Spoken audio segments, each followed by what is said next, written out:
Praise the Lord. The best wishes to you and your family members in the name of God. దేవుని నామమునకు మహిమ కలుగును గాక. దేవుని నామం పేరట మీకును మీ కుటుంబ సభ్యులందరికీ శుభాభివందనములు. ఈరోజు దేవుని వాగ్దానము, టుడే గాడ్స్ ప్రామిస్. నీవు బ్రతుకు దినములన్నిటను ఏ మనుష్యుడును నీ ఎదుట నిలవలేకయుండును. యెహోషువ గ్రంథం 1వ అధ్యాయం 5వ వచనం. No man shall be able to stand before you all the days of your life.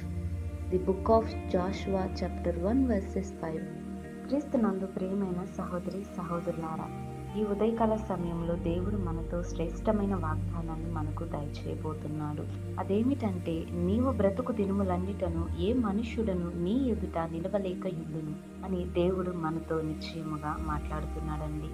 చూడండి ప్రియులారా, దేవుడు మోషేను బహుగా ఆశీర్వదించాడు. మోషే బ్రతుకు దినములంతటా దేవుడు తోడుగా ఉన్నాడు.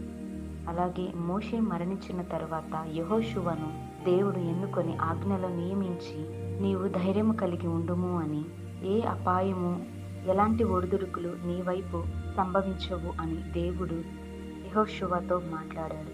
యెహోషువ రాజ్యమంతటిని ఏలినవాడు. ఇశ్రాయేలీల ప్రజలను బహుగా ఆశీర్వదించను. కాబట్టి మన జీవితాలలో దేవుడు అద్భుతమైన కార్యములను జరిగించగలడు.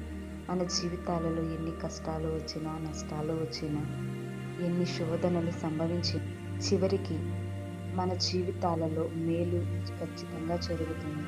ప్రతి సమస్య వెనుక మేలు దాగి ఉంటుందని మనం గమనించుకోవాలి. కాబట్టి మోషేతో దేవుడు తోడుగా ఉన్నాడు. అలాగే యెహోషువతో కూడా దేవుడు తోడుగా ఉన్నాడు. అంతటి గొప్ప దేవుడు మన జీవితాలలో మనకు తోడుగా ఉండి మన కుటుంబ జీవితాలను బహుగా ఆశీర్వదిస్తాడు. కాబట్టి మన ప్రార్థనా విన్నపములు ఆయనకు తెలియపరచుకుందాం. ప్రార్థన. ప్రేమామయుడ, దయామయుడ, నీ శ్రేష్టమైన నామమును బట్టి నీకు స్తోత్రాలు. ప్రభువా, నీకు వందనములు దేవా. ఈ ఉదయకాల సమయంలో మమ్ములను మిక్కిలిగా ప్రేమించి ఈ శ్రేష్టమైన వాగ్దానాన్ని మాకు దయచేసినందుకు నీకు వందనాలు దేవా. ప్రభువా, మేము బ్రతుకుతున్న దినములంతటిలో మీరు మాకు తోడుగా ఉండండి.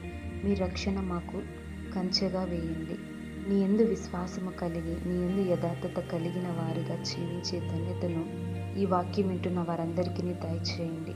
అలాగే అట్టి నీ ప్రేమ, నీ జాలి, నీ దయ మా అందరిపైన ఉండమని యేసు నామమున ప్రార్థిస్తున్నాను తండ్రి. ఆమేన్.